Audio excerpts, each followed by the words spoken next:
Hello.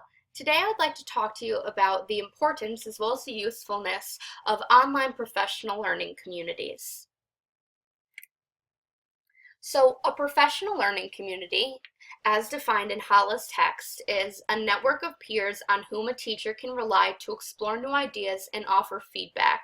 So basically, most of these professional learning communities, or PLCs, are within a school district, and teachers, depending on grade level perhaps, get together and they collaborate with each other to get new ideas, write lesson plans, and make assessments and revise assessments, and it's basically just a way for educators to network with each other throughout the day in school.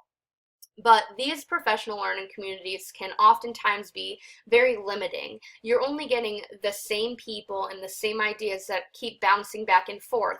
And if you really want to use the best practices in education, you need to expand your professional learning community outside of your classroom. And online PLCs are a great way to do that.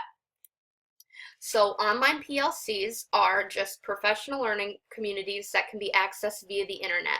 They're very convenient, and they're very easy to use and user-friendly. Almost anybody can gain access to them, and they're really not limited. They're so ever expanding.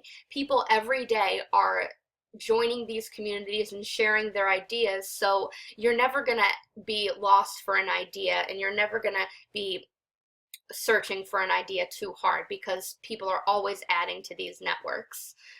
And they offer a lot of diversity for your students. It's a great way for you to get ideas from people from so many different backgrounds, countries, cultures, and it's just a great way to get the best practices in teaching in the world, which is actually a really cool concept. And I'm going to be talking about two ways to start your online professional learning community, and that's Twitter and Google+. So Twitter, everyone is probably familiar with it, but you may not be familiar with its use for educational purposes. I think that it's so cool that teachers every day are collaborating and talking to each other via Twitter.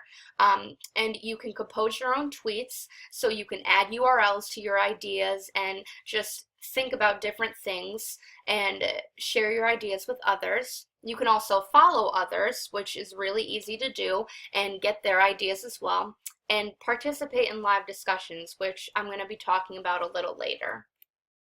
So connecting with educators via Twitter. The first thing you want to do is follow as many people as you can, and following people and finding people is not as hard as people make it out to be.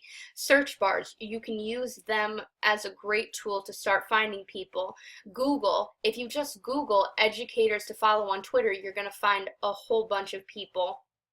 And as you can see from the picture, I've added a screenshot of my Twitter feed, and I follow We Are Teachers and Vicki Davis, who are two educators that were recommended by Hala in chapter 2 of the text. So I just want to talk to you a little bit about Twitter handles. Now, a Twitter handle is your unique way of saying, hey, that was my idea. So you can see that Vicki Davis's is @CoolCatTeacher. And if I wanted to share her idea, I would just make sure that I put @CoolCatTeacher to attribute the idea to her and start expanding my network outward to all the people who use @CoolCatTeacher. And hashtags are also a great way to do this. As you can see from the We Are Teachers post, they said hashtag EdTech, which is a really, really popular hashtag that educators use to discuss educational technology.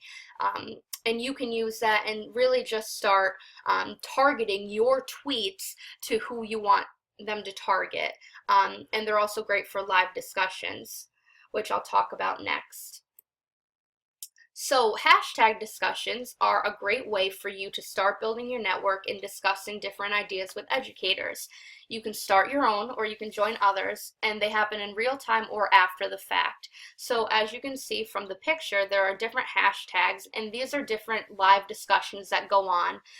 For example, at the bottom, SS Chat is a live social studies chat that happens every Monday night that you can participate in.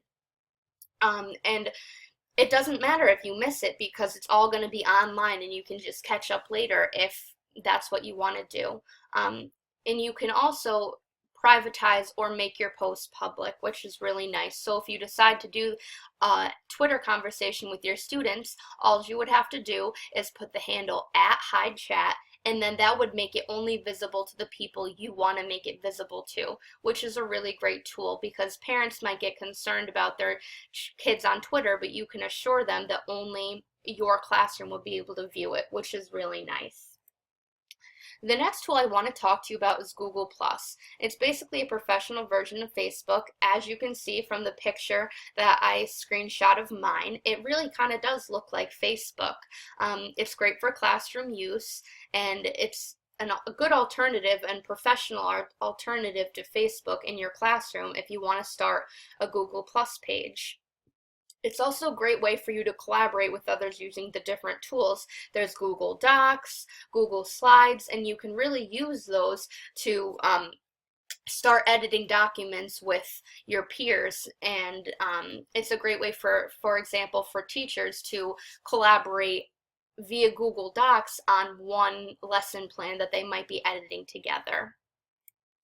So Google Communities is basically just what it sounds like. It's a different groups of people in the overall Google Plus community for different, specialized in different areas. So there's Google for Education, Education Revolution, and even Ken Halla has his own Google Plus community. And it's basically just a feed-like way for you to view the resources out there. And just to show you, I added a screenshot of me actually searching for education on Google Plus, and you can see there's so many different resources, and it was so easy for me to search these resources. So that's really helpful for you. And probably the best part about Google Plus is Google Hangouts, and you can start or participate in a conversation with up to 9 people, and it's just a way for you to start chatting with educators around the world. Now, this, just like the hashtag discussions, require you to build your network and start getting to know people so you can participate and be invited to participate in these discussions. If you wanted to start one on your own, you would just pick a time, and then you would email everyone in the group the time the discussion was starting so they can participate. So it's really kind of cool for you just to talk to people and meet people without actually having to go anywhere.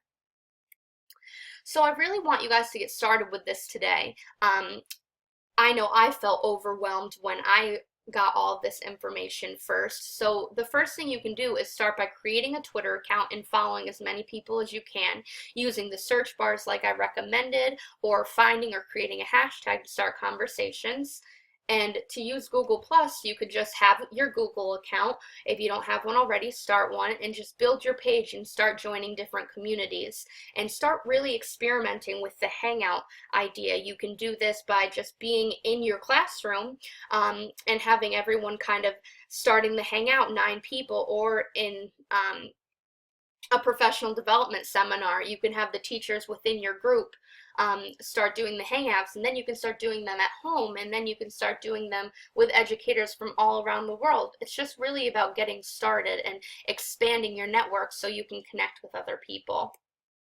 And I just wanted to end and leave you with this final note. Being proactive about your professional development will allow you to go beyond the often repeated ideas of your core peers and school district. And that's from Halla. And I think this is really important and really highlights why you need to start expanding your network and thinking outside of the box and using these online professional communities to do so. So thank you for listening to my presentation. I hope you found it helpful.